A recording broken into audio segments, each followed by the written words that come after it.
அடுத்தது முக்கியமான இஷ்யூ என்னன்னு பாத்தீங்கன்னா, இன்னைக்கு பணவீக்கம் என்பது. பணவீக்கம் அப்படின்னு எடுத்துட்டீங்கன்னா, நாம நெகட்டிவா பேசுறதா இல்ல, இதெல்லாம் சரி செய்யப்பட வேண்டும் என்பதற்காகவே பேசுகின்றோம். பணவீக்கம் என்பது ஒரு கண்ட்ரோல்டா இருக்கின்றது அப்படின்னு ஒரு 5.4% அப்படின்னு சொல்றாங்க.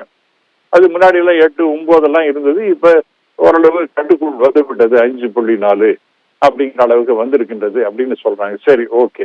ஆனால் இந்த ரீட்டைல் இன்ஃபிளேஷன், அதாவது சில்லறை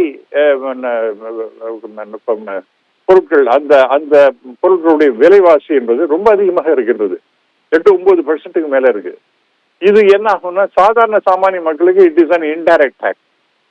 எப்ப நீங்க வந்து இன்ஃபிளேஷன் அதிகமாக போகின்றது அப்படின்னு அர்த்தம் என்னன்னா, அது வந்து மறைமுகமாக மக்களுக்கு இம்போஸ் பண்ணக்கூடிய ஒரு டாக்ஸ்.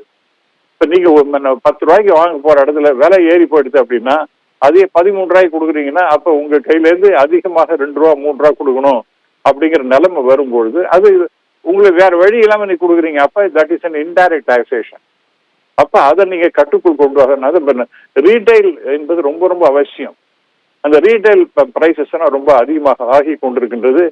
அதையும் பத்தி இந்த எகனாமிக் சர்வே குறிப்பிடுகின்றது. ஆகவே அதை அட்ரஸ் பண்ண வேண்டியது என்பது அவசியம். இதெல்லாம் நீங்க அதாவது வேலை வாய்ப்பு அதிகமாக இருக்கணும், பணவீக்கத்தை குறைவாக இருக்கணும். அப்புறம் முக்கியமான விஷயம், நான் முதல்லயே சொன்னேன், இந்த ஸ்டாக் மார்க்கெட்ல நிறைய பேர் பணத்தை போடுறாங்கன்னு.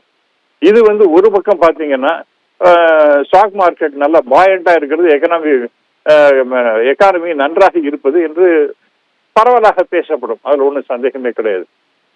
அப்படின்னா என்ன, இன்வெஸ்டபிள் ஃபண்ட்ஸ், அதாவது அவங்களால முதலீடு செய்கின்ற அளவிற்கு அவங்கள்ட்ட அதிகமாக பணம் புழக்கம் இருக்கின்றது, அதை தான் போடுறாங்க அப்படின்னு நினைச்சிட்டு இருக்கான்.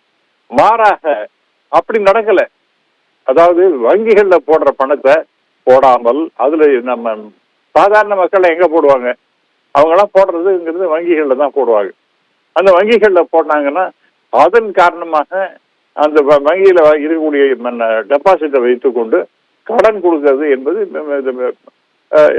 இதுதான் வந்து ஒரு commercial transaction for a bank. அதாவது accepting the deposits and lending loans and advances. இதுதான் ஒரு தாரக மந்திரம் பேங்க்ஸை பொறுத்த வரைக்கும். ஆனால் நடப்பது என்ன? இப்ப இவங்கெல்லாம் சாதாரண சாமானிய மக்கள் இன்னைக்கு பேங்க் போக மாட்டேங்கிற, இப்போ போடுறதுக்கு அங்க விருப்பப்படலாம். அதை கொண்டு போய் ஸ்டாக் மார்க்கெட்ல போடுறாங்க. அதுல போட்டா என்ன ஆகும் அப்படிங்கிற ஒரு மிகப்பெரிய கொஸ்டின். இதுக்கு முக்கியமான காரணம் என்னன்னா, முன்பெல்லாம் நான் முதல்ல ஆரம்பத்துல குறிப்பிட்டேன், நல்லா 12% கொடுத்துட்டு இருந்தாங்க. ஆனா இன்னைக்கு என்னை போன்ற சீனியர் சிட்டிசன்ஸ், அதாவது 60 வயசுக்கு மேற்பட்டவர்கள்னா, அது 70 நான் கடந்தவர். இப்ப எனக்கெல்லாம் என்ன வருமானம் வரப்போறதுன்னா, இதெல்லாம் நம்பிட்டு தான் நம்ம இருக்க முடியும். இந்த டெபாசிட்ஸ் எல்லாம் போட்டு அதுல இருந்து வரக்கூடிய வருமானத்தை இன்ட்ரெஸ்ட் வச்சுட்டு தான் நம்ம குடும்பத்தை ஓட வேண்டிய நிலைமை இருக்கு. என்னுடைய பணம் மருத்துவ செலவாக இருக்கட்டும், நான் எங்கேயாவது போகணும் வரணும் அப்படின்னா அந்த டிரான்ஸ்போர்ட்டாக இருக்கட்டும், ஏதாவது என்னுடைய அதிகமான தேவைகள், வேற தேவைகள் என்னென்ன இருக்கோ அதெல்லாம் பூர்த்தி செய்வதற்கு ஒரே ஒரு மார்க்கம் என்னன்னு பாத்தீங்கன்னா பிக்ஸட் டெபாசிட். அந்த பிக்ஸட் டெபாசிட்ல இருந்து வரக்கூடிய அந்த இன்ட்ரெஸ்ட் தான். ஆனா அந்த இன்ட்ரெஸ்ட் இப்ப மிக குறைவாக, அதாவது சீனியர் சிட்டிசன்ஸுக்கே பெரும் ரொம்ப அதிகம் அப்படின்னு பார்த்தீங்கன்னா 7.25%. அதுதான் ரொம்ப அதிகமாக கொடுக்கக்கூடியது. இது வந்து 7.15 அப்படிங்கிறதுலாம் வருது.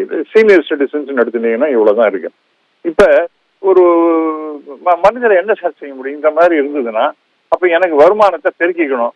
அதுக்கு என்ன ஒரு ஆப்பர்ச்சுனிட்டி? யாரோ வந்து அட்வைஸ் பண்றாங்க, நீங்க ஸ்டாக் மார்க்கெட்ல போடுங்க சார், அதுல வந்து உங்களுக்கு ரிட்டர்ன் 14%, 15% மேல வருதான்.